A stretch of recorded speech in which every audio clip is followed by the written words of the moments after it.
get started, there will be at some point during the discussion, we'll look at the projector, we'll look at the wall, but for now we don't need it, so the lights can be on, you can see what you're eating. The topic tonight, Taste of Talmud, is really an introduction to the concept of Talmud study. And that's something that we're trying to do in an hour and a half or so on one leg. And that's really not something that can justify or scratch even the beginnings of any notion of Talmud study, something which was developed over centuries and has preserved for millennia the character of the Jewish people. So it's something far too rich to be able to even describe, certainly not analyze, but we'll try as best as we can to provide some degree of introduction, some broad paint strokes, and maybe even an example, if we have time for it, an example of some of the analysis of a classic page of Talmud. We'll learn how to decipher the hieroglyphics of the page and familiarize ourselves, at least to some degree, with the structure of Talmud study. I'm a far shot from someone who can call himself a scholar of Talmud. My only claim to have some familiarity with it was because for at least 12 years that was my primary study. So that's modesty, I think. No, I'm speaking in all seriousness. This is not modesty. That I don't claim to be in any way familiar with the Talmud other than having a lot of exposure to it. Talmud is like, I mentioned, something very vast, and I gained some familiarity with the structure of Talmud, and more by osmosis I absorbed some of the nature and became familiar with it, but far from a scholar. Well, in our sample later on, I hope we get to it, it'll show a little bit about what a classic Talmud shir would feel like in terms of the analysis of the Talmud. It's a very intricate system, and it's just interwoven. Every concept that's brought up on the page of Talmud, it relates to so many other different sections of the Talmud, different topics, and everything is cross-referenced. Have you ever seen Avatar, that movie? New Zealand Pride, a lot of it was filmed here, I understand. But the invention of that planet, which was the setting of the movie, was an ecosystem where everything is interconnected, all the trees, the growth, the people, everyone plugged into the same source. And the Talmud is that kind of system. It's one system that has many different tributaries, and it just all interconnects.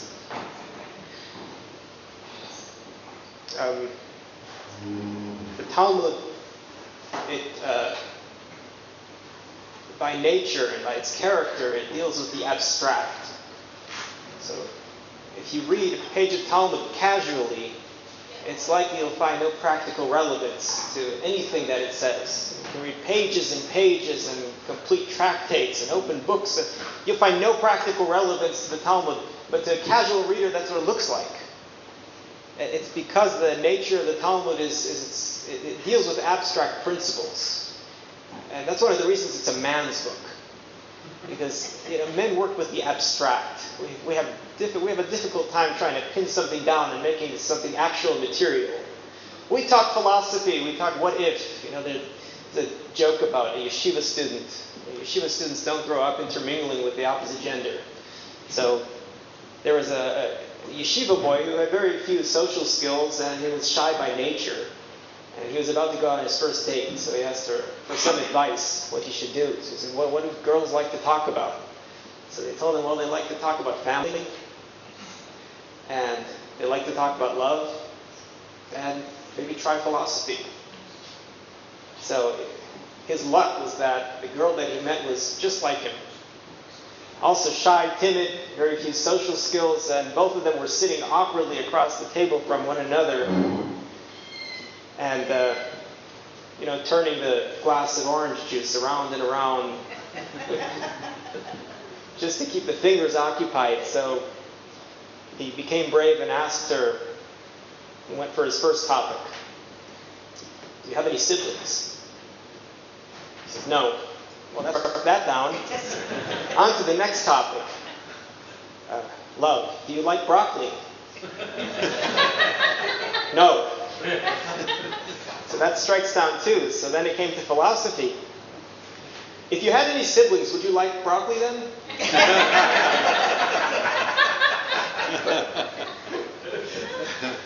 So the Talmud is to some degree an abstract construct, and it deals with many, many topics that have.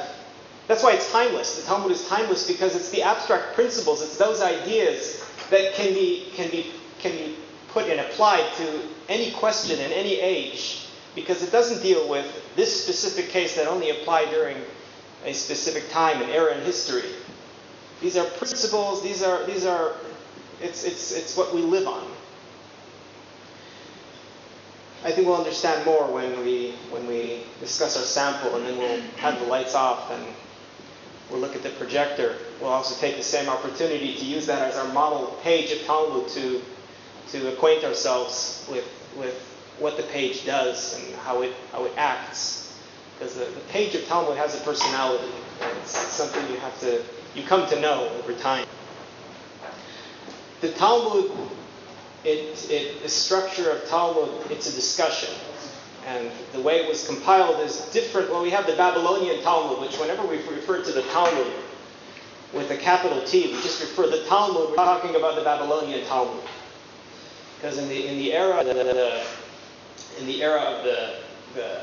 when the Mishnah was compiled, the era of the Mishnah, that time was, we're looking at a couple centuries before the Common Era, and the Mishnah continued until the 2nd century of the Common Era. So 400 or 500 years was the period of time during which the sages of the Mishnah lived, from the time the men of the Great Assembly, which was once the Second Temple was rebuilt. We have the men of the Great Assembly, and we don't have too many of their names, and they're not recorded in the Mishnah per se. When we talk about the Mishnah, just by way of introduction, the Mishnah is the primary text of the Ora Law. This pre-Talmud. Primary text of the Ora Law was compiled in the form of Mishnah. And we need to familiarize ourselves with this basic history of the Torah in order to understand, when we come to the Talmud, how it all interacts. So we have the written Torah. The written Torah, as we see it, the Bible, the 24 books, beginning with the 5 books of Moses, and then we have the 11 books of the prophets and the 13 books of writings. That includes all of the 24 books of Tanakh. That's the written Torah, or in the Christian world, it's seen as the Old Testament. Those 24 books. When the Torah was given, when the Torah was transmitted, and the first 5 books of Moses came directly through Moses. But along with the Torah, along with the written Torah, came an explanation.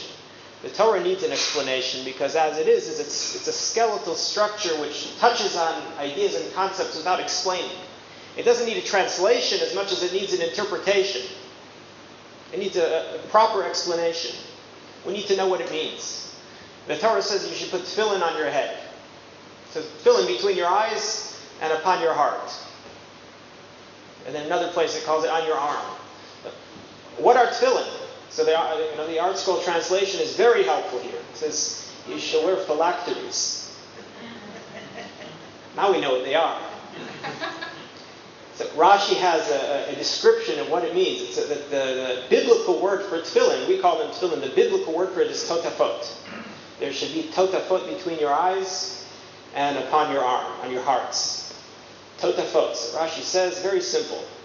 It's 2 words. It's a combination of 2 words. Tat pat.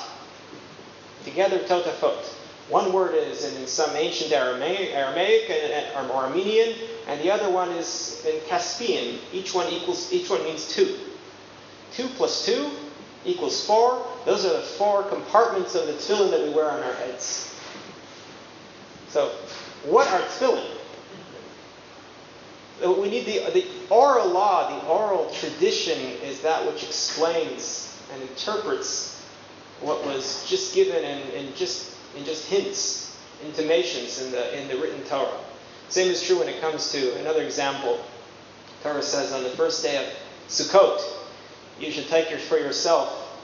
It says you should take the branch of a palm. You should take a piece of myrtle, several pieces of them, and willow, and the fruit of a goodly tree. What's a goodly tree? It must be either a kiwi fruit or a mango. Because what other fruit can possibly qualify as the fruit of a goodly tree? And so the tradition tells us that it was an etter. Now there must have been some conspiracy at some point in history where a bunch of people got together and said, let's decide that this is going to be a citron fruit. And they adopted it as the fruit that was used for this mitzvah. And everyone accepted it, right? Whenever any Jew makes a change, or committee of Jews make a change, everyone accepts it. But that's not the case, obviously.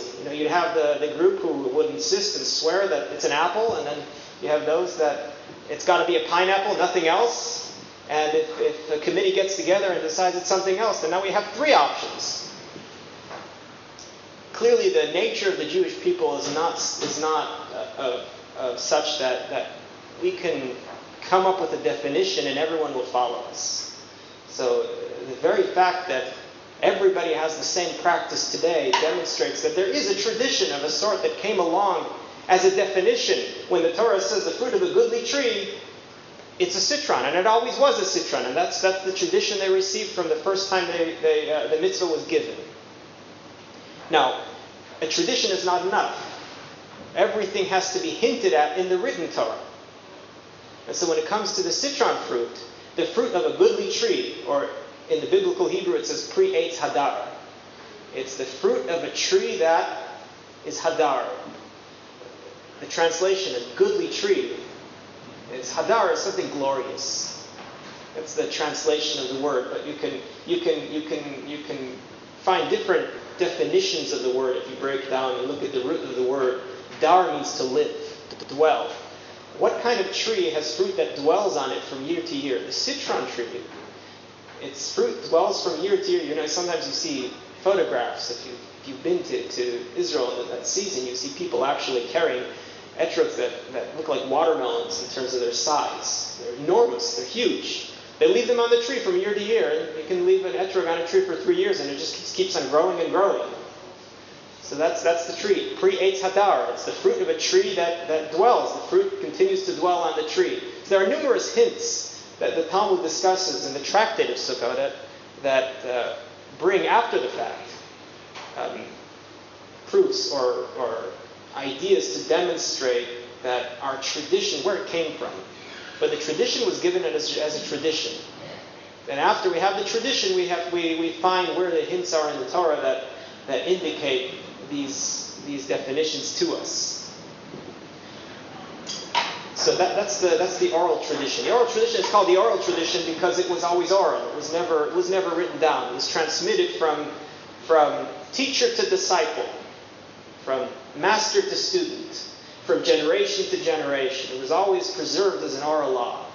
The Mishnah, the first Mishnah in the chapters of the Fathers, says Moshe received the Torah from Sinai, and he transmitted it to Joshua, his successor. And Joshua transmitted it to the elders, and the elders transmitted it to the prophets, and the prophets transmitted it to the men of the Great Assembly, the preludes, those who came before the sages of the Mishnah. So the oral law was transmitted from one generation to the next. And it was preserved in that nature, and it's actually, because of its oral nature, it's forbidden to write it down. There came a time, however, because of persecution and difficulty to have continuity. There were instances when sages were not allowed to teach Torah publicly. They were not allowed to disseminate these teachings because of whichever whether it was Greek domination or the Romans. They were just unable to. There were too many pieces missing, and the Torah was becoming forgotten. People were losing their ability to retain in their memory also the vast amount of knowledge and data that the oral law included. So at some point they decided, this was led by Rabbi Judah the Prince, it was the last of the sages of the Mishnah, so that we must put this into writing. We no longer can maintain this as an oral law. And so he compiled it as the Mishnah. The Mishnah, which means the teachings. Now, he did it in a very, very wise way. He preserved its nature as an oral tradition. Because you can't learn the Mishnah and without having an oral tradition understand anything from it. You can understand what it's saying, but you'll lose most of the message. The bulk of it was in between the lines. So that the compilation of the Mishnah was cliff notes. Just a basic skeletal structure of the oral law as it was. That was the end of the era of the Mishnah. From then on, became a new generation. And there are different eras in Jewish history. The period of time when the sages of the religious authorities and the preeminent scholars of the Torah, those with the authority to pass on the tradition, was over once Rabbi Judah the Prince passed. And from then on, there was a new era of sages of the Talmud who were considered to be lower in stature to those of the Mishnah. So a sage of the Talmud did not have the authority to argue on any sage of the Mishnah. So if there's an opinion stated in the Mishnah, if I were to be a sage of the Talmud, then I couldn't dismiss that because I felt something else, that my opinion was more correct. Yes? Question. Is the only written material that we have from that period of the Mishnah and the Mishnah and the Talmud? Or is there any other material outside of the Mishnah dating to that period? Yes, there are. Yes, the Mishnah is not the only writings from that period of time. The Mishnah is just that which was compiled into the authoritative compilation of the oral tradition. There were many, many different notes, and this started long before the time of Rabbi Judah the Prince. Several generations before him, Rabbi Meir already compiled in the form of a journal, as his own notes. He wrote it down, and based on his writings, Rabbi Judah the Prince took a lot. That's why in the Mishnah, often it says, so and so says as follows, brings the name of the author of the Mishnah. But many Mishnayot, many paragraphs are with no author. And we have a tradition that those that are not authored are actually authored by Rabbi Meir. But whenever there's no author stated, it's Rabbi Meir who's the silent author. But many of the writings of Rabbi Meir and other sages who had also compiled journals, they were also omitted from the final compilation of the Mishnah because Rabbi Judah the Prince wanted to keep it terse, concise, and he wanted to include only those that were utterly necessary for the continuity of the study of the oral law. Therefore, he left out many different paragraphs, which were compiled, and they're known as in different texts. There's a text known as the Tosefta, the addition. There's a text there. There are many paragraphs known as Braitot, and they follow different traditions. And sometimes you'll come across in the Talmud where it says Tana Devei Rabbi Yishmael. It has been taught by Rabbi Yishmael in the yeshiva Rabbi Yishmael. So these were compilations that were not included in the core text of the Mishnah, but nonetheless they date to the same period, and they sometimes bear the same authority. They don't bear the same authority as the Mishnah, because sometimes Rabbi Judah the Prince omitted them because they were not conclusive halachically. The halacha followed a different approach, and sometimes merely because he felt it was not necessary to include that. This is something that he didn't feel would be forgotten, at least not in the next generations. That was the Mishnah. Moving on to the Talmud, the era of the Talmud, and the Talmud is it's an extension, it's an expansion of the Mishnah, but it has a very different character. The Talmud is a discussion. The Talmud is a work which contains in it centuries of give and take, the back and forth, the questions, the challenges.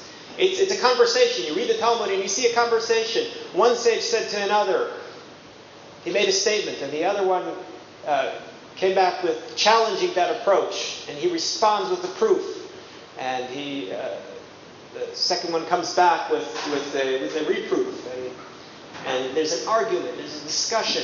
In the Talmud, the Talmud is a battleground. It's a battleground of fiery debate, because the goal here is to achieve truth. What's truth? We're going to fight it out. In the Talmud, there are no gloves. It's bare knuckled. No prisoners are taken.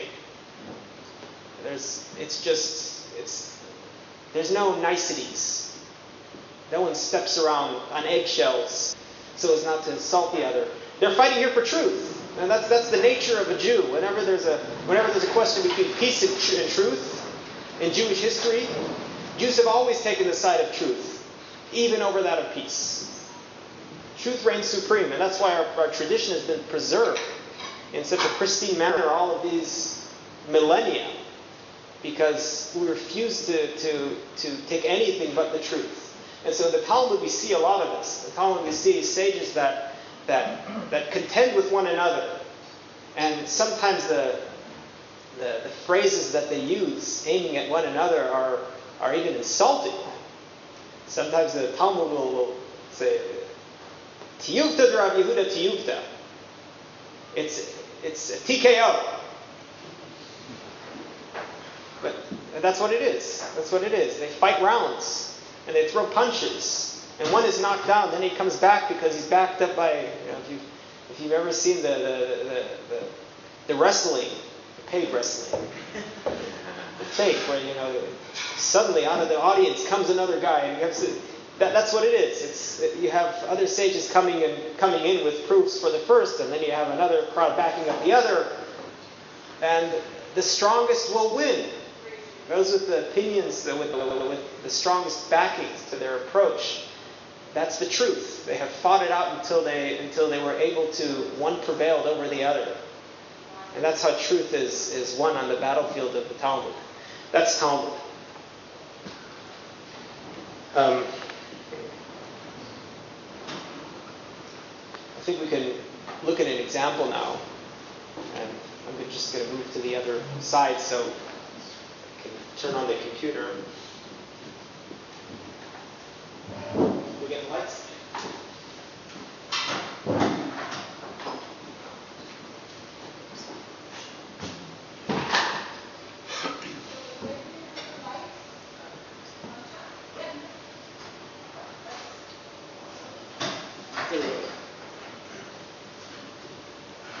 So this is our page that we're looking at today. We're going to expand it. Put it back on. You had them off. Yes, you want them all? Yes. Or just the front ones up. It's actually not bad. Okay, just to make it easier to read.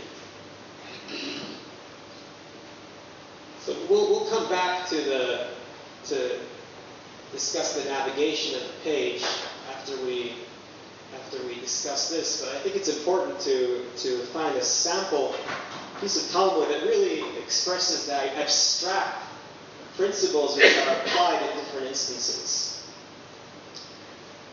Can you see the cursor there? So we'll start here. Hakelev Shenatal. This is an excerpt from the Mishnah.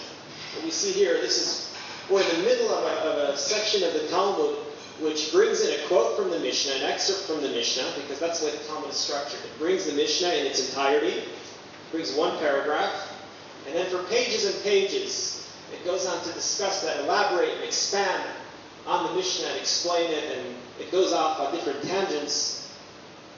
So this particular Mishnah is talking about damages that people inflict on others.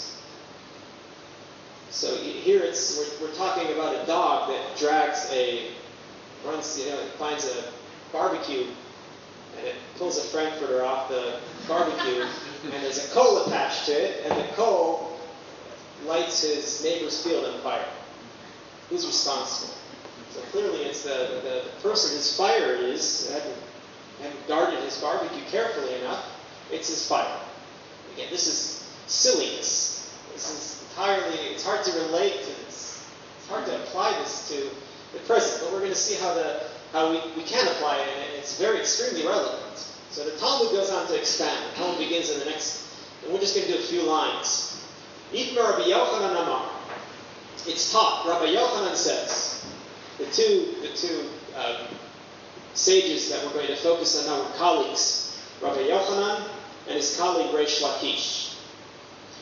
Rabbi Yochanan was a great sage in the time of the Talmud, and it's said that he had great beauty. In fact, the way the Talmud expresses it is, if the room were dark, like this room is now, and he rolled up his sleeve, the room would be filled with light.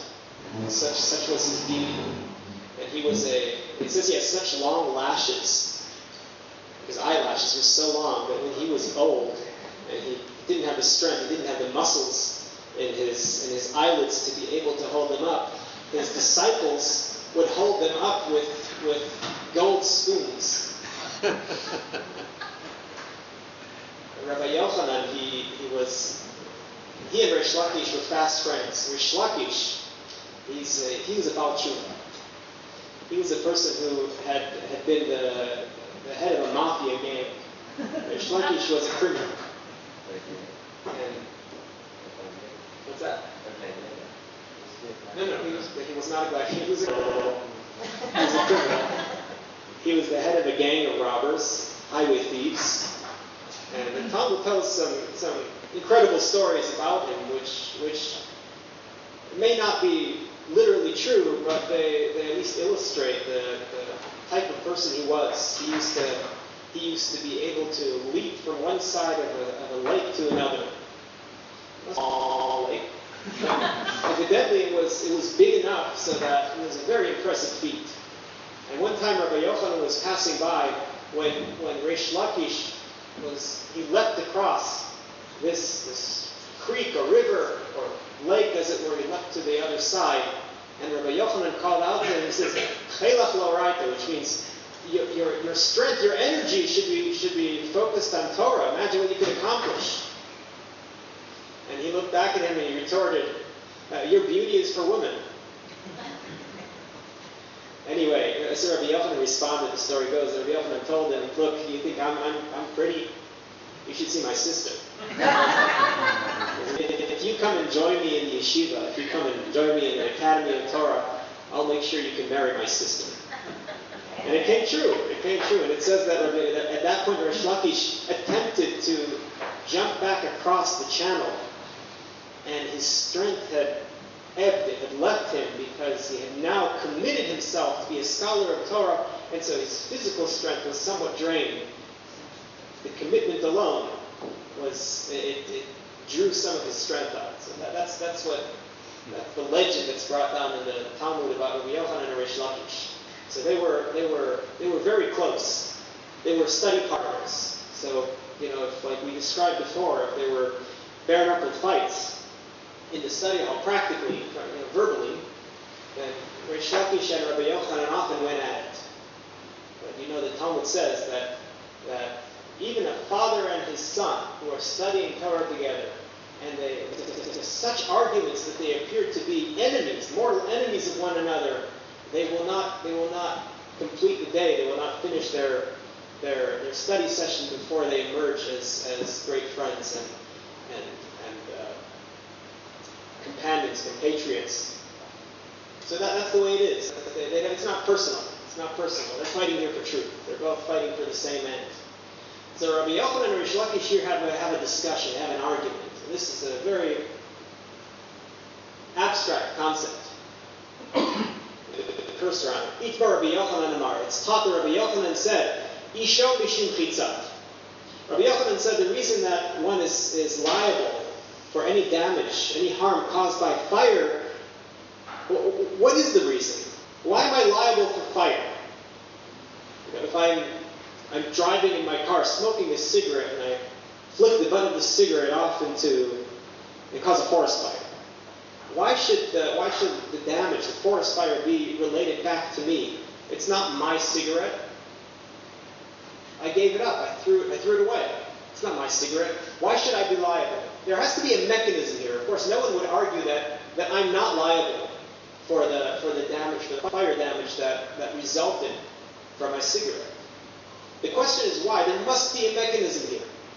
It's critical that we find the foundation here, the reason for which I'm liable. So Rabbi Yochanan says one is obligated for setting a fire just as one is liable for an arrow that I sent forth. If I pull the trigger, then of course I'm liable. It's my arrows. There's no question there. That's by my force. It's direct force that comes from me. So he says similarly when it comes to fire, if I light fire, it operates on the same basis, it's the same mechanism. So that my fire is my liability just as my arrows are my liability. It functions as my arrows. It may go a little slower, but it's my arrows. Rish Lakish, his adversary here, Rish Lakish Amar, Rish Lakish said, Isho Mishim Amanu. Rish Lakish disagrees. It says a person's fire has a liability because it's owned by him. It's owned by him. That's the argument of Rish Lakish. I'm just going to move the screen so we get the Rashi here. On the right side of the page is the Rashi. Rashi is not always on the right side of the page, but he's always on the inside of the page. We happen to be looking right now at a page which has, if you open a book, and Hebrew reads from right to left. It's not like a Germanic language. Semitic languages read from right to left. So that this would be the left side of the page. If you notice on the top left corner, it says Chaf Beit, which the numerical value is 22. So we're on page 22, and there's a little dot next to the Beit, a little period. One dot equals page 1, side 1 of page 22. If we were to turn the page, then we would reach page 22b. This is 22a. The other side of the page, if we would turn it, and it would then be on the right side, right half of the book, that would be 22b. So this is 22a, which means that there would be another page on the right side of the book, the right side of the binding, when it's open to this page, and that would be 21b. Rashi is on the inside of the page. Rashi is always toward the binding. So the Rashi that we see here, this is Rashi's script. This is all Rashi's writing. Rashi was one of the earliest of the Rishonim, of the earlier commentators. And he was an 11th century commentator, and he wrote a running commentary to all of Tanakh, all of the Old Testament. That's the easiest way to describe it. And as well as just about all of the Talmud. There were several tractates that Rashi omitted in his writing, and he wrote this in the form of a booklet, a pamphlet to accompany the Talmud, and eventually was incorporated into the Talmud. See, I thought this was an invention of the 18th century until Stephen said. And in fact, the structure, the page as it is now, was formatted by the Sonsino Press in Venice in 1520. Already in 1520, the page looked like this. It was not long after the invention of the printing press that they were able to format this in this type of. It developed and it evolved a little bit over time, and page numbers changed, and how much text was on one page as opposed to the next page, that changed over time for the next 100 years or 200 years. But for the last several hundred years, the pages has looked exactly like this. Rashi is always on the inner side. There's always four lines that are wide, where Rashi here meets the other commentator on the other side, which we'll get to. Rashi's a running commentator, and today you can't study the Talmud without reading Rashi as an accompanying just explanation. He offers explanations. There are different approaches to Talmud study, different schools of study in terms of how to decipher a page of Talmud. Since the time of the Chazon Ish, Rav Abram Yeshaya Karlitz, who was a 20th century sage, since his time, it's been generally accepted that to study a page of Talmud without Rashi is pointless. You need to understand the basics, you need to have the running commentary of Rashi. So Rashi here says, when you see the dark, the emboldened words, those are the titles, where he brings up an excerpt from the Talmud, and the rest of it are his explanation. So up here he says on the second wide line, it's Mishum Chitzav. This was Rabbi Yochanan. He says that one is liable for fire in the same way that one is liable for shooting an arrow. Rashi says, Chivo hakatuv di'iu ka'avi di'havi kazorek chetz. He says simply that the Torah has made one liable as if he threw the arrow, as if he threw the stone, or pulled the trigger on the gun. Whatever it is, it's the same thing, same idea.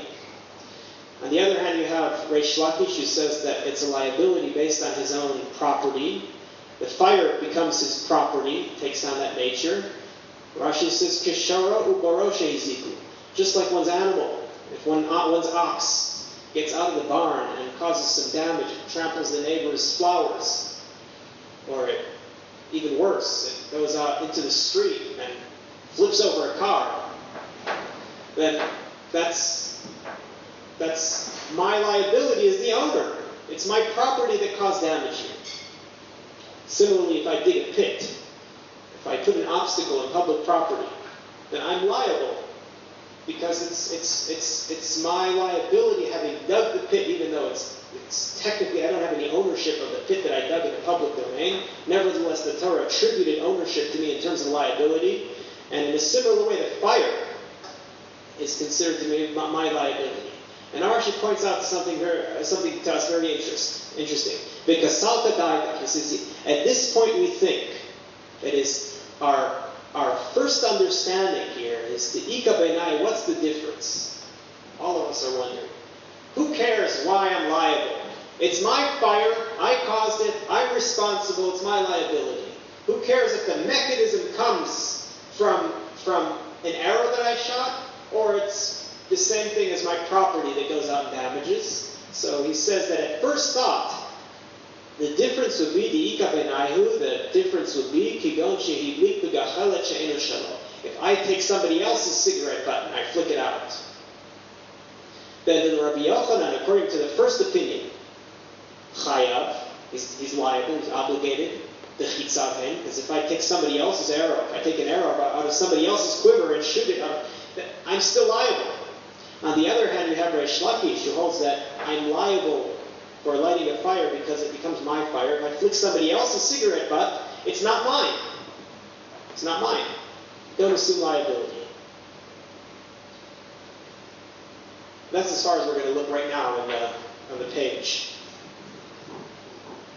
We'll just see if we can get the lights back on.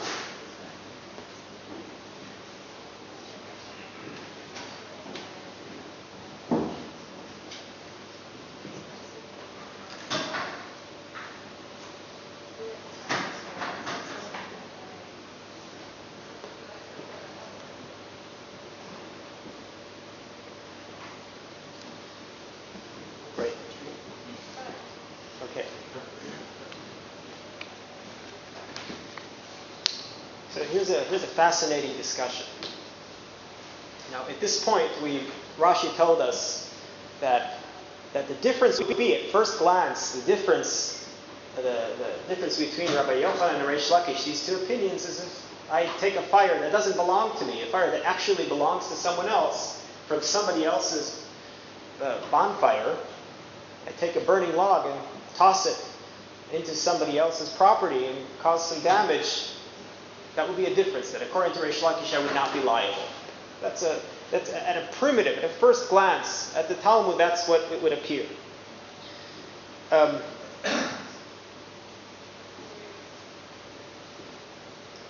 Now, here's a question that maybe we can discuss amongst ourselves. The fire causes damage. At what point am I liable? Am I liable from the moment that let's depart from the fire. Let's go back to the arrow. I shoot an arrow. Let's focus on Rabbi Yochanan for a minute. I shoot the arrow. And let's take it in slow motion. The arrow travels from my bow and makes its way over to the victim. I break somebody's window with the arrow. At what point am I liable? At what point am I obligated to pay? At the moment I released the arrow? At the moment I shot it? I pulled the trigger? Or at the moment that it went and broke the window? At what point in time? When does it become my liability? When am I obligated? Why are you asking that? If it's in the whole trajectory. Abstract. We have to get into the abstract mode. Trajectory. If the whole trajectory it is defined by how I shot the arrow, then it's me. If at one point it gets deviated by someone else, for example, either on purpose, then it might not be my fault. Interesting point. Okay, very good. But It's intent. No. Isn't it? No, that's not what? one. Intent? Intent. No, humans do not. But it's been a great show. By Talmudic law, humans do not have. Humans are always liable. Always liable for any damage they cause, even in sleep. Are you suggesting then that damage is done as soon as the arrow leaves the bow, I'm asking. as distinct from once it actually comes in contact with something else and causes the damage? So if I shot the arrow there, and I meant there, but then the wind blew, and it ended up hitting David. But it wasn't me, it was the wind. Okay, so the arrow went and tore David's sweater. That's intent. Yeah, well, no, that's what you meant by intent. Yeah. I intended Okay. to go there. Does that come in? So, It shouldn't make a difference, right? well, it does, if it does, if I lose liability the minute I go. If I shoot the arrow, and once I shoot the arrow, it's now subject to the wind and to whatever other factor is It's not within involved. It's an act of God. But you're not liable. So we've just divested ourselves from any liability when we shoot an arrow. How about a rifle? If I shoot a rifle, that's also subject to a little bit to the wind, but not nearly as much. When I shoot the rifle, and we take this in slow motion, and the bullet travels, and eventually shatters the window that's directly ahead. No wind could have deflected the bullet from its path. Window move. But you're not liable until there's damage. Otherwise you're not liable for anything. There's going to be damage, right? But The until question there's is, of damage. if the price of glass sharply rose between the time I pulled the trigger, see, we're having difficulty even entertaining an abstract idea. What's the difference? Who cares? When the damage is caused, then I'm liable. Between this time frame, when we freeze the bullet mid-air, we just don't care about that. That's irrelevant. It's impractical. Right? It just doesn't make a difference. Well, it does make a difference. How about, I'm sorry to use this example, but a couple who intends to have an affair, and suddenly someone opens the door and walks in on them before they have an affair. They're not liable for adultery. They didn't do it. Right, but they had the intention, and they were going to Yeah, do it. we don't punish for intent. So until the window is broken, you're not liable. That's right. At the point, that's what Jonathan was saying. Okay. What about if I shot an arrow towards the window, but when the arrow left the bow, or whatever bullet, the window was actually covered by a shutter, and so no damage would have been made. Okay. But unbeknownst to me, somebody opened the window and the shutter, and then there was glass. So I didn't really mean, I meant to hit the shutter. This is all very good. This is excellent discussion, and this is touching on some of the. So it does go back to intent, or to the situation that. It doesn't go back to intent. If the It doesn't go situation back that to you intent. perceive. If no damage occurs, then there's no liability, because I didn't do anything. What are you going to obligate me? What am I paid for? That defines your question then. True, but wait. I think we have to ask. I have to ask the question a little bit differently. If I shot and the window broke, and I was starting to make this difference in the price of glass sharply rose in between the time I pulled the trigger and the time that it shattered the glass. So the glass broke, but here's a practical difference. If when it breaks I become liable and not before then I have to pay a higher price. But if all liability is relegated to the time I pulled the trigger, then I get off easy. I only have to pay for the damage that I inflicted at the time I pulled the trigger. When you pull the trigger, there's no damage. No, of course there's no damage. But do we look retroactively at that time and freeze that moment in time and say that's when liability occurs if something happens later? But if the person couldn't fix it. Okay, whatever. Okay, seven for code. Couldn't get it, and so by the time they managed to get it fixed, the prices skyrocketed even more.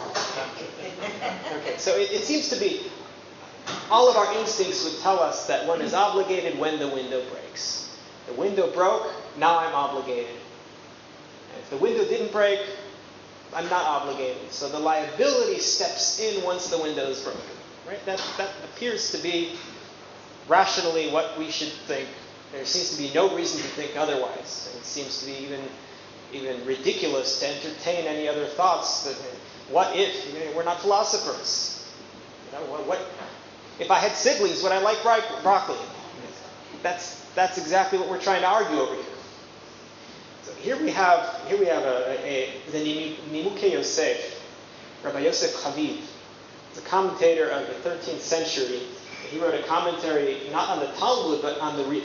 The Rif is a commentator that's in the back of the Talmud. So the back of the Talmud, when you get through the tractate, the second half of the book is just commentaries. One of those commentaries is like a page of Talmud. There is a piece in the center of what he writes, and then there are commentaries on the side. What he does is he extracts only the conclusions of the Talmud, only those sections of the discussion that are relevant in the final analysis when it relates to halacha, and he writes those down. And that's his way of writing a book of law, taking the conclusions of the Talmud and putting it into the same format that the Talmud was put in, or rather, it was put later into that format. That's what the Rif, Rabbi Yitzchak Alfasi, was also the 11th century. So a later commentary of Yosef Chaviv, he takes the outside of the page, where we see not Rashi, the other side of the page. The outside of the page is not Tosfot as it is here, but when the center is the Rif, then the outside is a number of commentators depending on which tractate it is. It could be Rabbeinu Nissim, it could be Nimukei Yosef, it could be a couple of other commentators that float throughout the Talmud, different tractates. So the Nimukei Yosef is on this tractate, which is Bava Kama. On this tractate, Nimukei Yosef writes. He writes as follows. He says that according to Rabbi Yochanan, that I'm liable for fire just like I'm liable for my arrows that I shoot. How can we light Shabbat candles on Friday afternoon when the fire continues to burn into Shabbat? According to our conclusion, right, we all agreed on this. When the glass breaks, when the fire burns, that's when the liability steps in. Shabbat candles. How can it be? As long as it's burning, that's a result of my action. And that's when I become liable for it, right? That's when it acts. The fire is burning now. It's as if I'm lighting it now. It's by my force. It's my arrow. That's his question here. He says if we all agree that when the glass breaks, when the effect happens, that's when liability occurs, then we have a problem with our Shabbat candles. Why? Why? Just be careful. Well, you need to be careful. It doesn't matter when I light it. It doesn't matter when I pull the trigger. It's when it burns. It's when it breaks the glass. That's when I can become liable. So it's as if I walked over to that window with a hatchet and I broke the window. So the wax is melting. So it's as if now. So it's the same thing with Shabbat candles. Which Exactly. means that you have to be careful with lighting. An hour and a half after sunset, my candles are still burning. It's as if I'm holding a flame to it. It's not as if you're lighting the candles of Shabbat. It is. Because Can you add wood to a fire that was lit before Shabbat, like in the olden days before they had electricity? No, they cannot. So they would They just cannot. have a cold night. They wouldn't stoke the fire. They would put enough wood in the furnace to last through the night. It wasn't too complicated. And when it was very cold and there were children in the house, they would employ a non-Jew to add some wood to the fire. But yeah, this was a problem. This was why everybody's cholent pot was always put in the great furnace of the local baker. Because it was a big enough furnace with enough wood to keep everybody's cholent warm economically, so that they would send their 6-year-old children to come home with the cholent pot and for Shabbat lunch. That's what he used to do. But you see, here's the problem with the Shabbat candles. But with the Shabbat candles, though, you've actually broken the glass before Shabbat. You've actually caused the damage or the effect before Shabbat. Consider that there are 16 layers of glass, and my hatchet starts going through it. It keeps on crashing through another panel and another panel and another panel.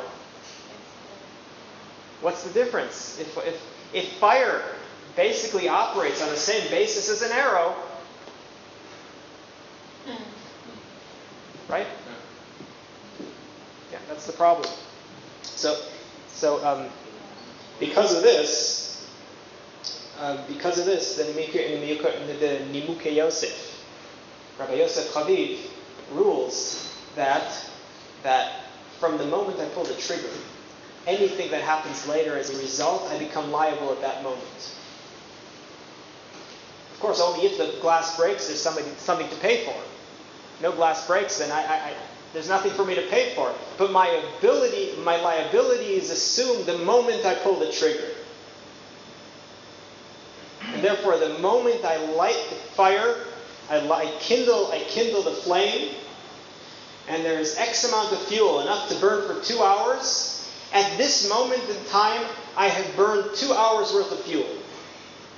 That's it. I've completed my action. I'm done. I'm no longer liable for anything that happens. Well, there's no liability here. But anything that happens is related to my action at this moment.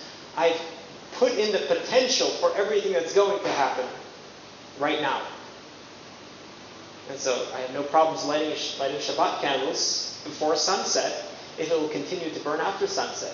Because everything is attributed to my initial lighting. The same is true when you pull the trigger, you release the arrow. Everything that happens subsequently is attributed to my initial action. Yes? So when you light your candles on Shabbos, before Shabbos, and one of the candles, is off because of the wind or because of something in the wax, because I was already liable, I can relight it because that's a new action. I'm releasing another arrow. But I was liable for the whole content of this candle, and it didn't burn. So why? See, that's even too philosophical for the Talmud.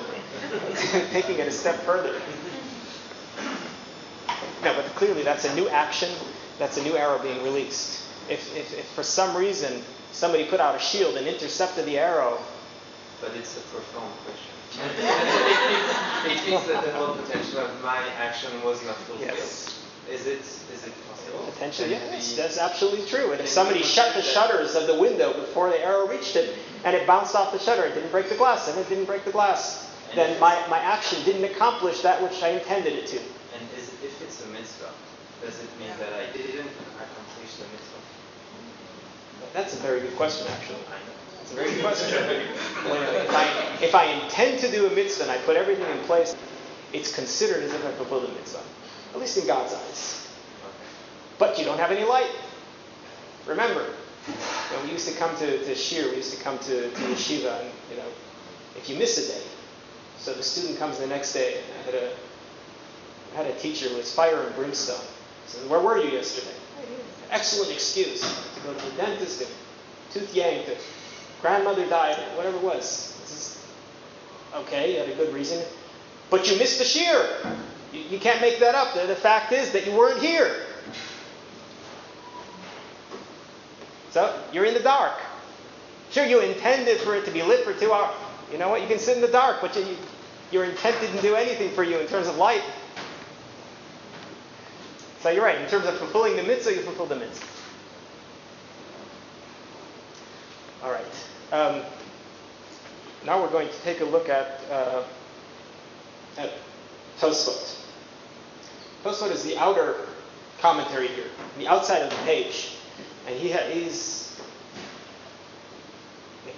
it's the same type of script that it's printed in, but if you notice at the top of the page there, above the cursor, it says V'hatanya, which is the heading here of the Tosafot, which is a compilation of numerous commentators that worked together over the course of a century, and it has all. Normally, Tosafot would challenge the interpretation of Rashi. So they continue in the spirit of the Talmud with those arguments. Rashi has a very different approach to explaining the Talmud than does Tosfot. But this is not really the time to get into the nature of Rashi and Tosfot and how they approach what their relationship to the Talmud is. But in brief, Rashi isolates the particular section, the particular page of Talmud we're dealing with, and what makes most sense if I'm reading the words. And he blocks out the entirety of the rest of the Talmud.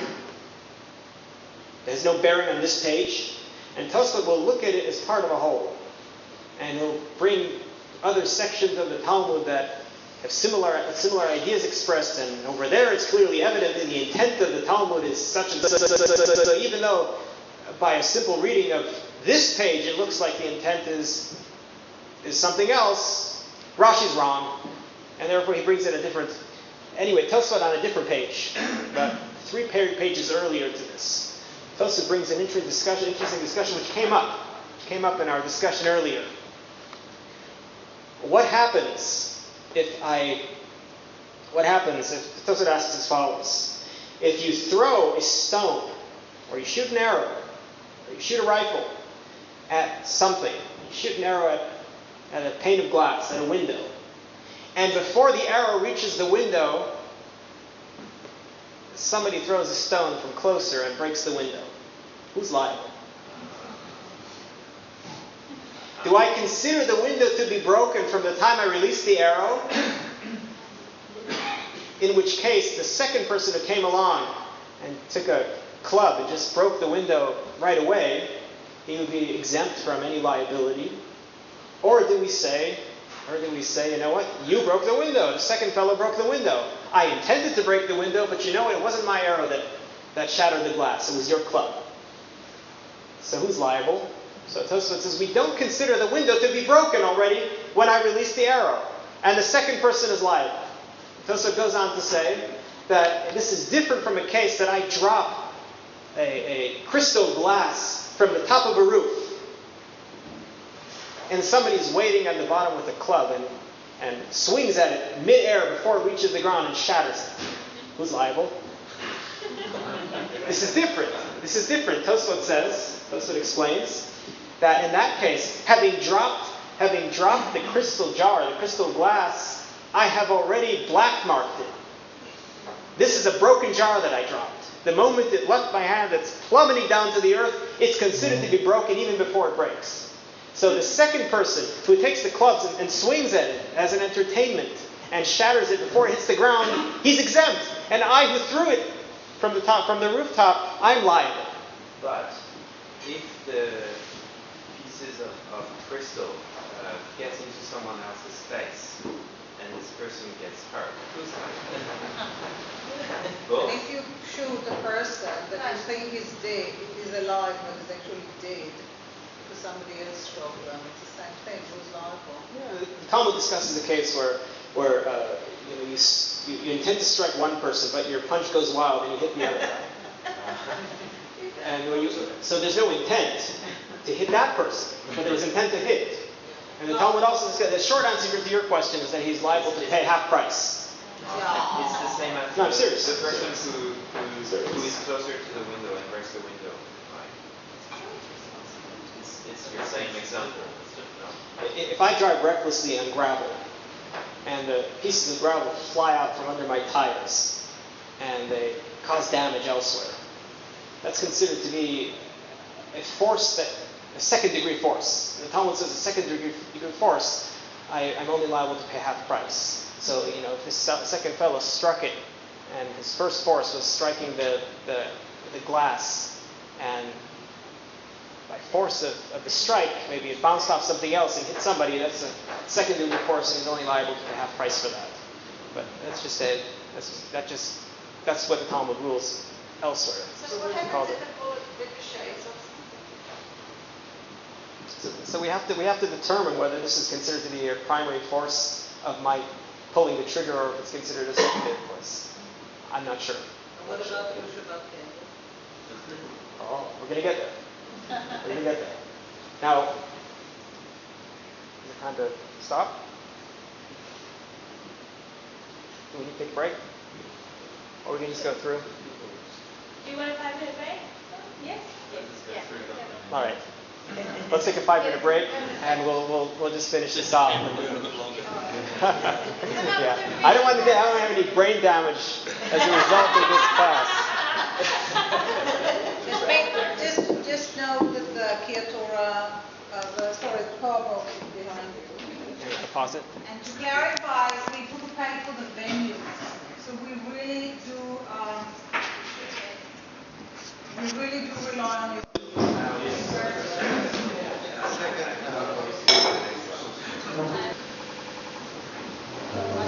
So now I turn this discussion over to you.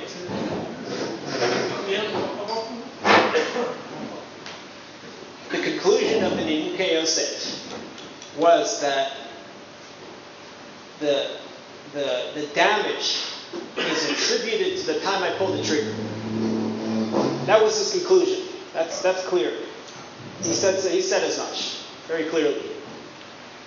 Tosafot, who brought down the idea that when I shoot an arrow or throw a stone at a glass window and somebody else precedes me and breaks it, indicates to me that he holds otherwise. Indicates that he holds otherwise. That the broken glass is not attributed to the time that I released the arrow or pulled the trigger. Right? It's very clear that the Nimukei Yosef holds that all subsequent damage is attributed to the time I released the arrow. Tosfot says that if I release an arrow towards a window, or I throw a stone at some glass, then the glass is not considered to be broken until it's broken. And therefore, if the second fellow comes and breaks the glass before the arrow reaches it, I, who shot the arrow, am exempt from any liability, and the person who broke the glass is obligated. He's liable. Do they argue with one another? Do they differ?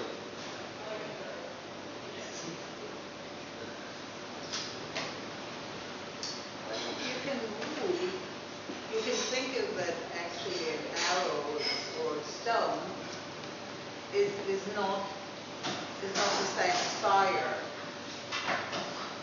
Because the fire is less predictable. Let me narrow down the question. Let me narrow the question. It's not directly comparable, because in one case you've got one person, in one case you've got two people. So which don't know what Tosafot would have said for one person. But let's look at the principle. We're discussing here, according to Rabbi Yochanan, within the framework of Rabbi Yochanan, who attributes any liability as a result of my fire, just the same as if I released an arrow. That's the premise we're operating on, within the framework of Rabbi Yochanan. Now, according to the Nimukei Yosef, it's clear that if I release an arrow, at the moment I release the arrow, that's when all subsequent damage is attributed to that moment. That's the Nimukei Yosef. The Tosfot, on a separate topic, a separate subject, he says glass. If I shoot an arrow at a window, and somebody else comes and breaks the window before my arrow reaches the glass is not considered to be broken when I release the arrow. So when the second fellow came and broke the glass with his club, he did not break some broken glass. That's what he says. Now the question here is, does he argue with the conclusion of the Nimukei Yosef? The implications of that would be, according to Tosfot, we would not be permitted to light Shabbat candles on Friday afternoon. But the question is that what he contends? Is that what Tosfot contends? No, I think he's talking about more immediate cause. He's talking about time. So there's a shorter distance in time between the act of breaking the club, moving the club and breaking the glass, then there's a sitting the arrow and breaking the glass. So the shortest event that happens before it is liable. So it trumps the arrow. The second guy is more liable. They're both liable, the second guy is more liable. It trumps it. The second one trumps it because of distance, separation and time. Let's remember the other case. If I drop a glass jug from the rooftop, from the moment I release it from my hand, the halakha considers it to be broken. So if I'm waiting at the bottom with a club and I smash it before it hits the ground, I'm exempt. I broke a broken glass. So remembering that it doesn't trump it. It's just the fact that the glass is not considered to be broken. Well, what if the coconut is still one smash it So into the then- ground? Maybe, And try these. maybe the movement of the arrow is not completely predictable, whereas something that falls down is completely predictable, whereas the movement of an arrow is a degree of unpredictability. Okay. And What if we in fact- substitute an arrow for a rifle? High-powered rifle at close range. Then The you principle can't of the be matter right- here. yeah, The you principle of the matter here is that the glass is not considered to be broken until the bullet hits the glass, until it actually breaks. But But according it's to considered Rabbi, shattered when it leaves your hand to be. What Well, about if you don't Remember, the drop it Nimukei down, Yosef, but you throw it a little bit further? Is it still considered? according to Rabbi, When you hold the glass in your Yeah. hand and you drop it, okay, it's Yeah. considered broken. Once you let your hands go. right. Okay, what about if you don't drop it like that, but you just give it a bit of a flick? Is that considered broken or thrown? according to Rabbi Yochanan, Not following. Not following. Just a minute. I'm not The glass quite following. orb Yes, that you drop it. I'm dropping. It's very delicate. It's going to break if it hits the ground. If you don't drop it but throw it, is it the same? it's the same. As soon as it leaves your hand. It's going to break when it hits the ground. So the moment I release it from my hand, it doesn't make a difference how. But if it's headed towards the earth, it's considered to be broken the moment I release it. So the arrow. And if there is somebody standing, but that's a different thing because you are talking about the object that is leaving your hand, whereas with the arrow you're talking not about the object that is leaving your hand, but what will that object impact. So it's a completely different object thing. You know, you're not talking here about what will happen to the arrow or to the bullet. You're talking about what would happen to the object that the In arrow. either case, we're talking about the glass. So- We're talking about the glass, whether it's a glass pane or a glass Yes, orb. it is. No, because if the glass orb is broken, you know, if it's considered broken the minute it leaves your hand up, somebody comes underneath and catches it very because you Because I basically You negated basically, any you value from it. basically, yeah, because it's broken, and anything It's an broken excellent is not a question. thing. Talmud asks a similar question. If I suddenly become Superman Yeah, and I throw something from the roof, and then I dive down and put some pillows underneath yeah.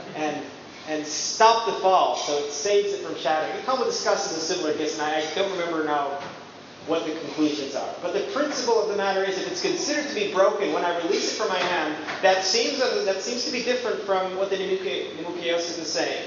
No, it's not, because the Nimuke Yosef is not looking at the bullet or the arrow, he's looking at the glass that is going to be hit or not. And the glass that you're leaving is the object that is leaving your... That's the one that's the arrow. I understand, but that's the same So the with question the is, what will window happen with if the that glass glass. hits something It's on the same. ground? If the glass is considered broken as soon as you let it fall, and Rabbi Yochanan says that as soon as you let the arrow, you shot the arrow, you are liable. So we can consider you are liable for the arrow, or you're liable for the window to be broken.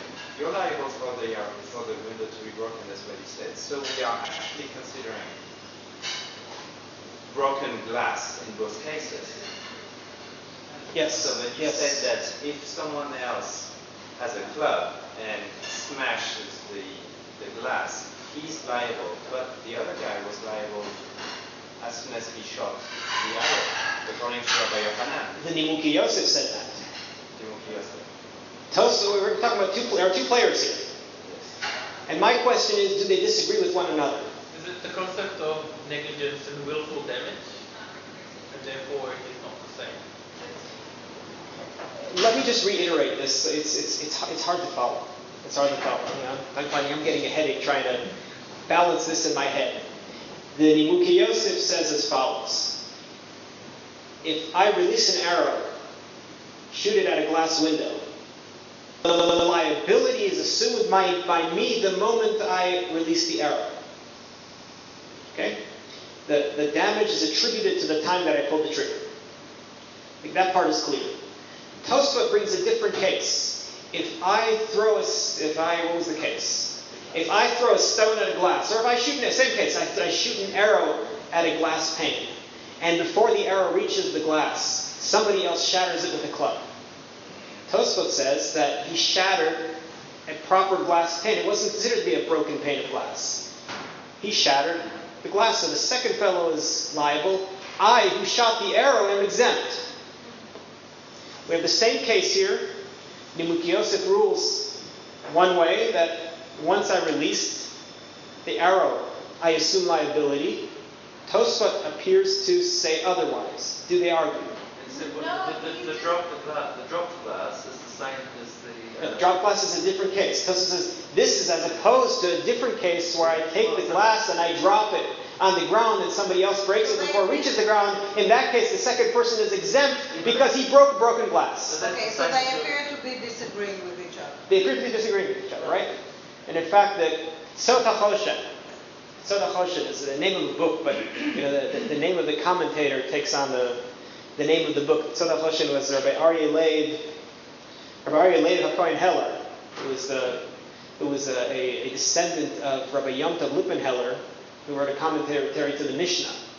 So in any event, he lived about 200 years ago, and he maintains that Tosfot disagrees with the premise of the Nimuke Yosef, that Tosfot holds that you do not have liability the moment you release the arrow, but rather when the damage occurs, that's when you become liable. That's the moment at which your liability comes into play.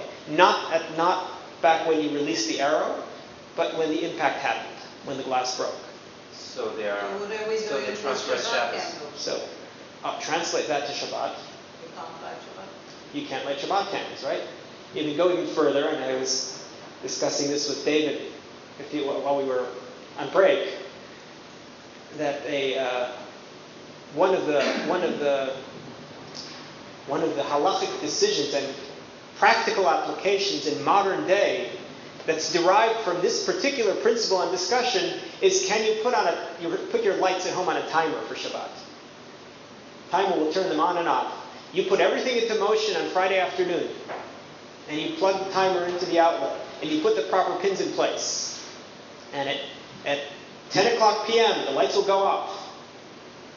And later on in the morning, they're going to turn on again. And just about all the poskim, all of the halachic authorities rule that it's permissible to do so. And they rule it's permissible based on the reasoning of the Nimukei Yosef in his interpretation of the Talmud, because the halacha follows Rabbi Yochanan as opposed to Reish Lakish, that one is liable for fire just like one is liable for shooting an arrow. And therefore, all of the results of the fire are attributed to the time that I set it into motion, the time that I release the arrow.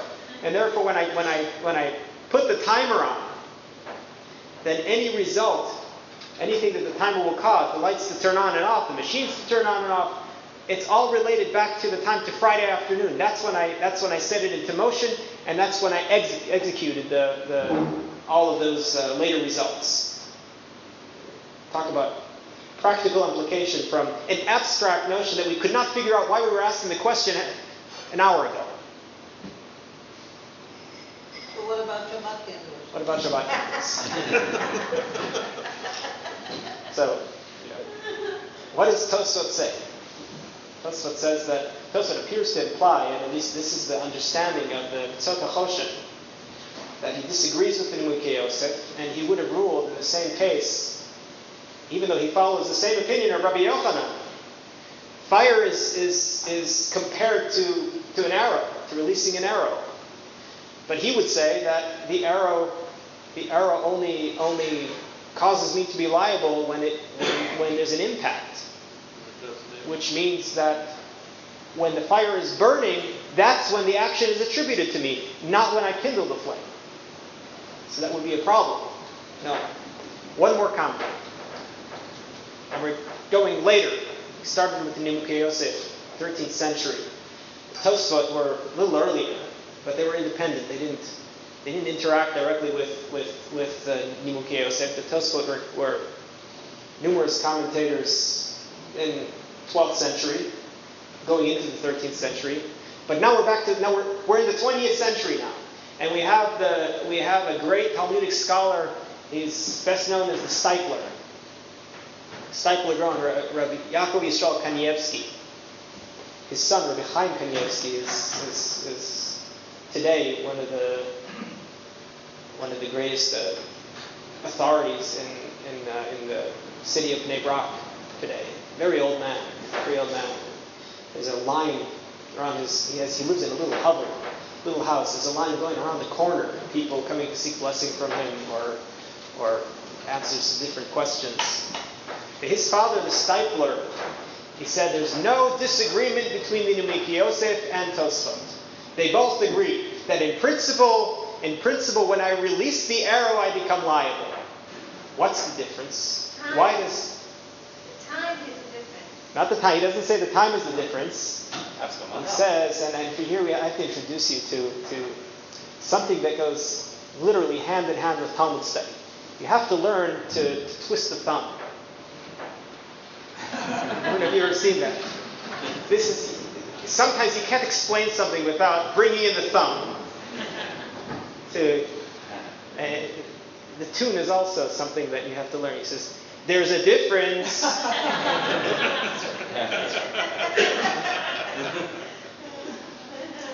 There's a difference between I'm holding something between the object and the person. There we go. Now we said that's what the Steipler says. There's a difference between the object and the person. We have to draw a line here. We have to draw a distinction. When we're dealing with the person, anything that relates to the person assumes liability at the moment he releases the arrow. And both the Nimukei Yosef and the other commentary, Tosfot, will agree that when we relate to the person, liability is assumed at the moment he released the trigger. And we're dealing with the person, that's how we look at it. The object, the item that we're dealing with, that we look at differently. Until the impact occurs, the glass is not broken. So we have to somehow entertain that there's a difference here between the person and the object. And whenever we look at the person and we discuss the liability as it relates to the person is liable the moment he released the arrow. The person is liable when he pulled the trigger. Any subsequent result will be attributed back to the moment that he pulled the trigger. But from the perspective of the glass, on the other hand, that's different. It's different. It ain't over till it's over. The glass isn't broken until it's broken. So is it broken when it's...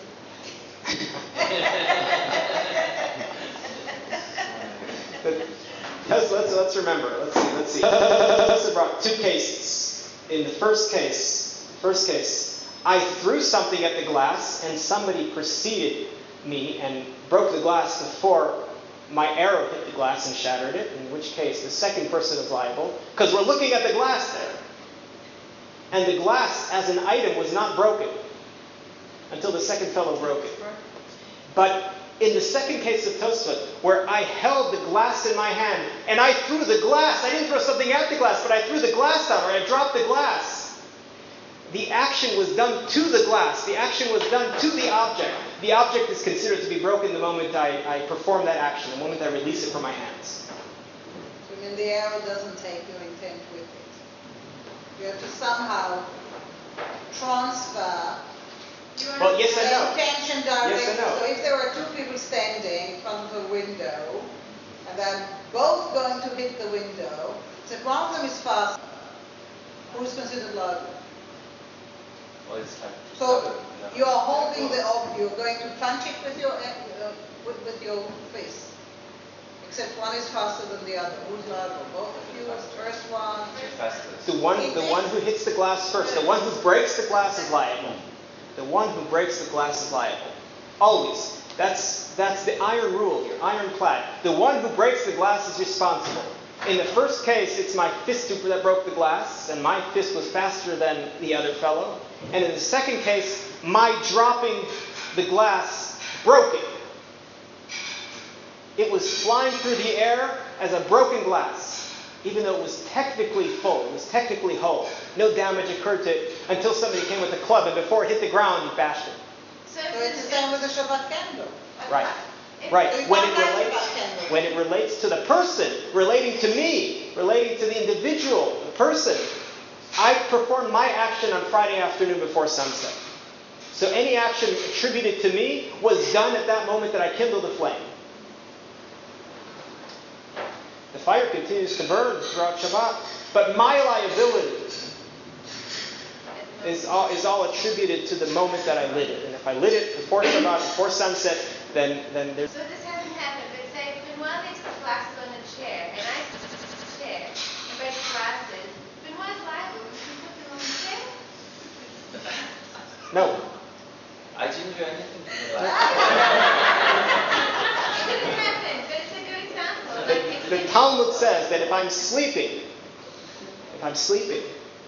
and you put your glasses next to me, and in my sleep I roll over and break your glasses, I'm liable. Provided that you had the right to put your glasses there. So what happens if you put your Shalom Shabbat, and it's all attributed to when you set it up, and your wife goes and turn on the light? I'm liable. Turn on the light. You can't be both liable. You are liable for it. Wait, but it doesn't. If it's on a timer, Yeah. then the light switch won't affect anything. It won't do anything.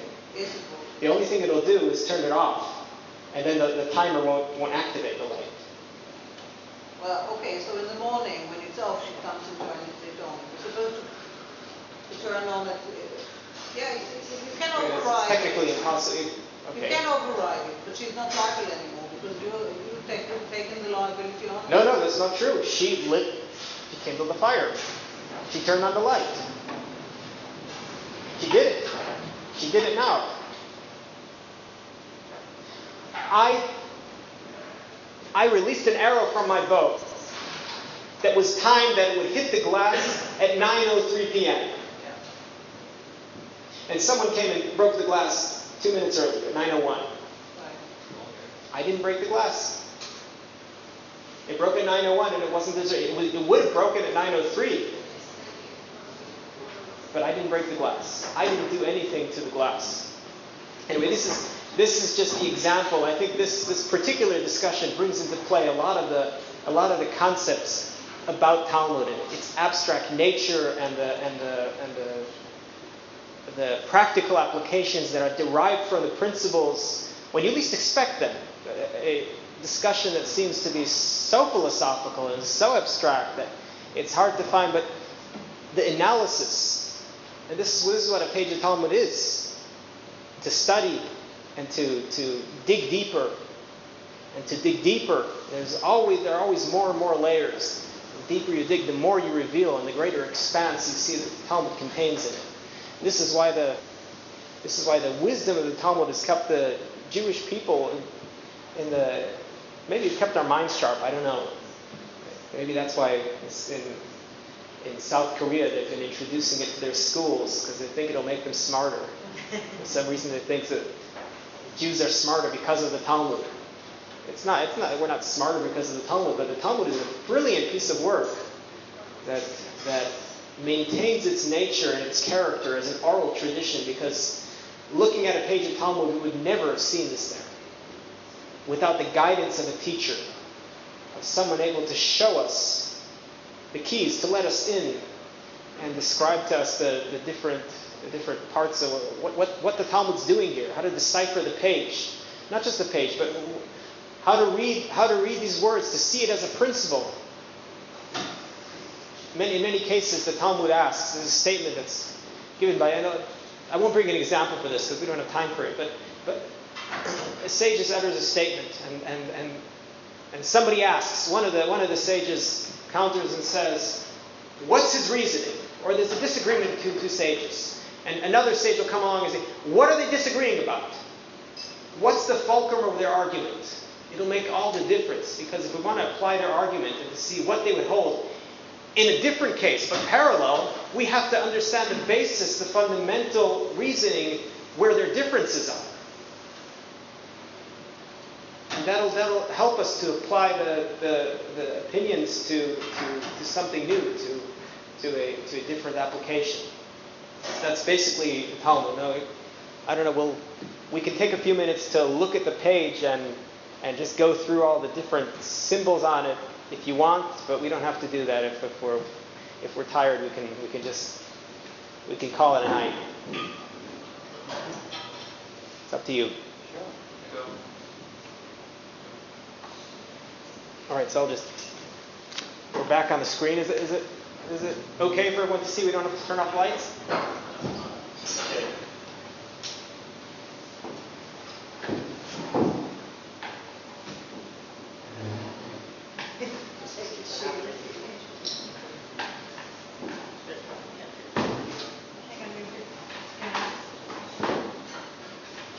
I'll use the cursor here and make this a little smaller so we see the entire page.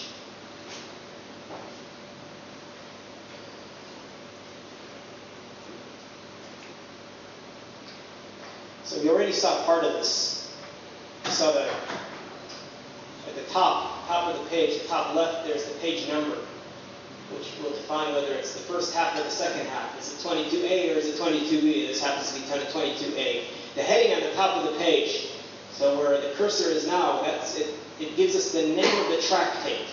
The name of the tractate is Baba Kama, which means the first of three tractates of the Talmud, which were divided because they're in such a large area, talking about damages in general, and involves a lot of tort law. That's Baba Kama, the first section of that. Moving to the right, Perek Sheni, chapter 2. And then it gives us the name of the chapter, which is Ketzar Harega. Ketzar Harega happens to be the first words of the first Mishnah in the second chapter of this tractate. And so it takes on that name. And most chapters are given the name of the first word or words of the first Mishnah of that chapter. We mentioned that on the inside of the page is Rashi. There are different reasons for why there are always 4 lines, 4 wide lines before it becomes narrow. As it as it wraps itself around the center of the page, wraps itself around the actual content of the Talmud. Different reasons. We're not going to get into that, but Tosfot it mirrors that on the other side, the outside of the page. So Rashi is a running commentator that is brief, just gives us an explanation of what the different phrases mean. The Tosfot, on the other hand, focuses on generally the much longer paragraphs. As you see, there's a section starting here on the second line, and it goes down until most of the way down the screen. And that's one section. Oh, no, it doesn't. There's actually it stops in the middle. These are actually very short paragraphs of Tosfot. Occasionally, Tosfot can go on for a couple of pages if he has something at great length to discuss. And don't make the mistake of seeing a small Tosfot. Now, that's easy to learn. I'm going to just learn this paragraph of Tosfot. The big one, that's too difficult. I'm going to stay away from that. It's the big ones that are often the simple and easy readers, and the small ones that get you. Sometimes in a few words, they pose tremendous difficulty. That's the Tosfot. Those were the two primary commentators which were incorporated onto the page. Let's go up to the top left. Top left. Next to Tosfot, on the very outside column of the page, the very outer column, we have at the top what's called the Ein Mishpat Ner Mitzvah. It's the name of a commentator, which whenever something, and this is a very, very useful little reference. It's not a commentary, it's a reference. So whenever there's something on the page which is brought down as a practical law, as an applicable halacha, in the codes of law, whether it's Maimonides or the Shulchan Aruch, it tells us exactly where it will be found. Now, if you look in the Gemara, third line, it's difficult to see because it's light here, but you see where the cursor is on the third line. There's a little small aleph there, and if you look further down on the following line, in fact, the end of the following line, there's a little bait. Go 2 lines down, in the center of the line, a little gimel. Now you have to jump 4 lines up from the bottom, 3 lines up from the bottom, there's a little dal. 2 lines further down, the last line that you can read, last word, a little hey. All of those references point us to the column on the top left. Here's the little aleph. And below it, it actually is an aleph and a beit. Aleph and beit, because those are both lines in the Talmud that are brought down in the same location in the halacha. And it tells us here that that's the Rambam, second chapter from the laws of damages of monetary value, and it's brought down in halacha 16. He continues and he tells us where this halacha is brought down in the Smag. Smag is an acronym for Sefer Mitzvot Gadol, or the large book of mitzvot, which is the name of a commentary who counts all the mitzvot. It says it's in the Smag, in the Positive Commandments, number 66. And it goes on, we're still in the third line of this little paragraph over here. Third line, it's brought down in the Tur and in the Shulchan Aruch, and it's in the section called Choshen Mishpat, dealing with financial law. It's in chapter 390 in subcategory 12.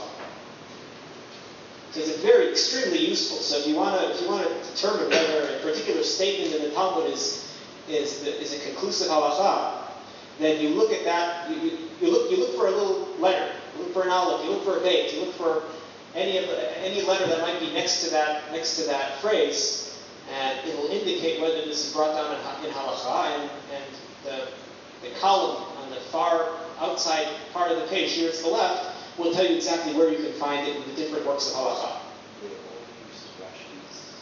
It's all printed in Rashi print. Yes, just to make you work harder. Nothing comes easy. I don't know why it's all printed in Rashi print, but you can get a set of Talmud today that has everything in easy block letters. But then it's just not the same experience.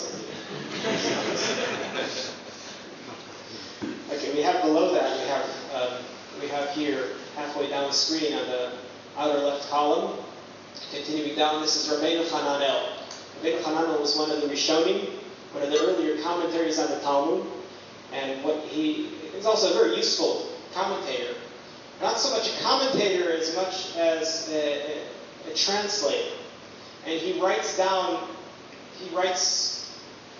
paraphrases the Talmud or certain parts of it in his own words. And sometimes if you can't understand what the Talmud is saying, it doesn't make sense. If you look at Rabbi Hanano, at this column on the side, and you might get lucky, and that particular passage that you don't understand, he paraphrases and writes it in his own words, and that'll help you understand. But he is a commentator.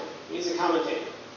And he will interpret it according to his understanding. And that's why he doesn't paraphrase every part of the Talmud, because he doesn't feel it's necessary to offer his own explanation of it, because there's only one way to understand it.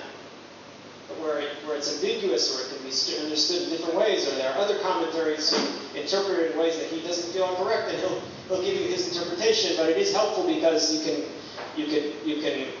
helps you to understand that particular section of the Talmud that otherwise is difficult to understand.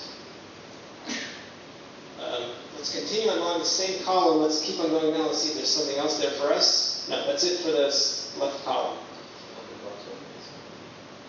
There's nothing right now at the bottom. Oh, that's continuing Tosfot. Yeah, Tosfot and Rashi continue to wrap around the Talmud.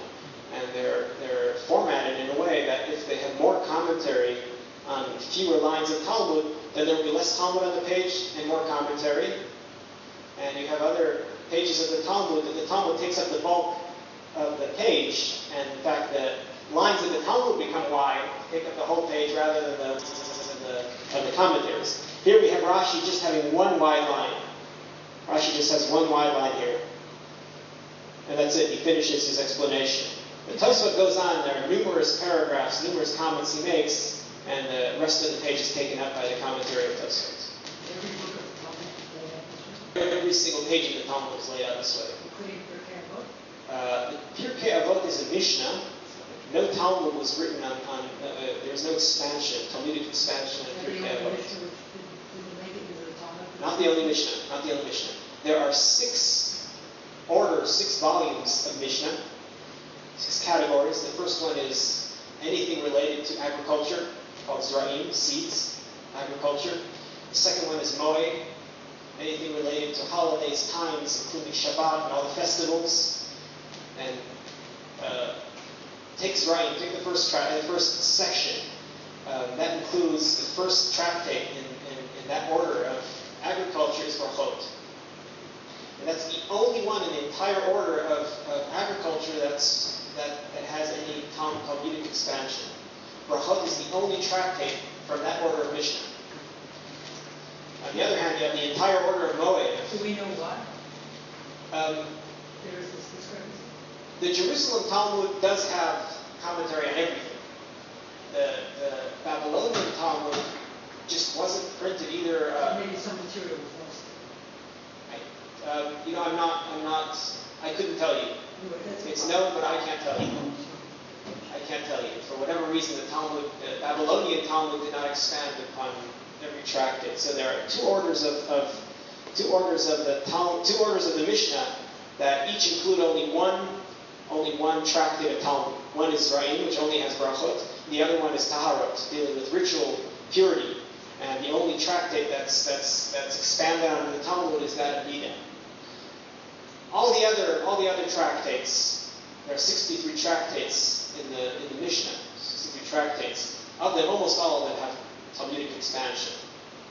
But there aren't 63 tractates of Talmud. Let's go to the right column and spend the last few minutes looking at these. Masoret HaShas. Masoret HaShas. So here you see, or you don't see so clearly, but there's a little aleph in Rashi script with a round parentheses ahead of it. So let's see if we can locate. Here we have, on the second line, the last letter of the second line of Talmud has a little aleph in Rashi script with parentheses. And that's the symbol that brings us to the Masoret HaShas, the tradition of the Talmud. And here it tells us, Ayin B'Sefer Torah Tchatat Shegaras Hayavim. There are different versions, and words that have been changed, lost over time, and there are different versions. And here it says Pturi, and here it says in the Talmud, second line, last word, it says is exempt. Pturi means they're exempt. And the Sar Shas claims that in some versions it actually lists that they're obligated, they're liable, they're not exempt. So different deviations over time are recorded in the Sar Shas just to keep us true to the integrity of the transmission of the Talmud, to keep all the versions on one page. That's in the Sar Shas. And here you have, at least on this page, you have 7 of them. Aleph, Beit, Gimel, Dalet, Hey, Vav, and Zayin. It's a very short paragraph. The second paragraph, Hagahot Hagra, the Vilna Gaon, Rabbi Eliyahu Kramer of Vilna, is considered to be a great genius, scholar of Torah in the 18th century. So he had comments that were incorporated also into the printed version of the Talmud. They're called the glosses of the Gra. And we see the first reference is also the second line of the Talmud, where there's an aleph in brackets, in square brackets. The block aleph and square black brackets. So that takes us back to the Gra. And his comment there is that whether it's up or down, the Talmud says they're liable. And we're not going to get into the context of what we're talking about. But the Talmud says whether it's up or down, they're exempt. And the Gra, similarly to what we saw in the paragraph above, brings a version that says that in both cases they're liable. He says that the version of both the Rif, Rabbi Yitzchak Alfasi, and the Rambam, Maimonides, both read it as are liable as opposed to exempt. So there are different glosses that are written by the Vilna Gaon who knew the Talmud by heart, backwards and forwards. So he certainly knew, he was able to identify, based on the context of the Talmud in general, where there's a misprint or a typo. So that's very helpful. Below that you have Musaf Rashi. This is not in every version of the Talmud. The page here that we're looking at is from one of the more modern prints, more modern publications of the Talmud. And it has something called Musaf Rashi, editions of Rashi. These are Rashi's excerpts from Rashi's across the entire Talmud, taken from somewhere else that Rashi mentions something that relates to something on this page. This is not what Rashi wrote on this page. This is what Rashi may have written as a commentary to the prophet Isaiah, but on a similar note. So it's editions of Rashi, something that's brought down to enrich the student who's studying it here. So that's that paragraph. And here on this side, for some reason, we have Rabbeinu Hananel again. So on both sides. He starts on the inside of the page, on this side and the right side, and what we saw earlier on the left side, that's the continuation of Rabbeinu Hananel. It's a running paraphrasing. He doesn't comment on Rashi or Tosfot. He just paraphrases the Talmud in his own words, with of course his own view, his own twist on it. That's just about it for this particular page of Talmud. There are a couple of glosses that are missing from this page because there's simply nothing on this page that there are comments on. Rabbi Akiva Eger, another 18th century sage, he crossed over into the 19th century. It's not an asterisk, but it's a tiny circle with a it's half filled and half not. It's like a circle with an X in it, but it's so small that it just looks like it's partially filled and partially not, I think. And that indicates where he makes a comment, usually referencing us to another tractate of the Talmud, another section. He never tells us what to look for. He just references, he tells us, look in that tractate, in such and such a page, in the comment of Tosfot. And you have to go and search and find what he means. And if you look hard enough, you find that if you study hard what he notes over here on this page, and you study very carefully where he references you to, you'll find some contradiction or some difficulty in the relationship between the two passages. So he just opens your eyes to that. And he has other works, great volumes that he published that he explains these and other things at great length, but but he's just used as a gloss just to show you, just a comment, just to bring to our attention if we so desire to dig a little deeper. There's also, on this particular page of Talmud, we have it doesn't reference us to any verses in the Torah or the prophets, but wherever there is such a verse, wherever a verse is quoted by the Talmud, then there will be a little circle, looks like a degree sign, next to the beginning of the verse, and directly across from it, in the margin, it'll tell us where exactly that verse appears. Similarly, in many places, on this page, for some reason, it's unusual, there are none of these, but if it paraphrases or copies a section of a Mishnah or other writings that are brought down elsewhere in the Talmud, there will be a little asterisk, and again, in the margin, directly parallel to that asterisk, it'll tell us exactly where the source. And if there are 5 sources, it'll list all 5 sources where that particular comment is brought down in the Talmud. So it basically gives us an overview of the page of Talmud and roughly how it's navigated. So this is something that I'm afraid that I can't tell you to go try it at home, but it's certainly worth pursuing. You can go online and there are classes, thousands of Talmud classes that you can download that are free.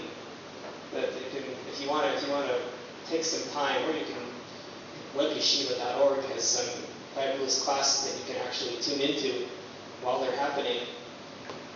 Terrific opportunities now to participate in classes of Talmud and really learn this in a way that you really gain something, not just like today where we just saw a little or a sample.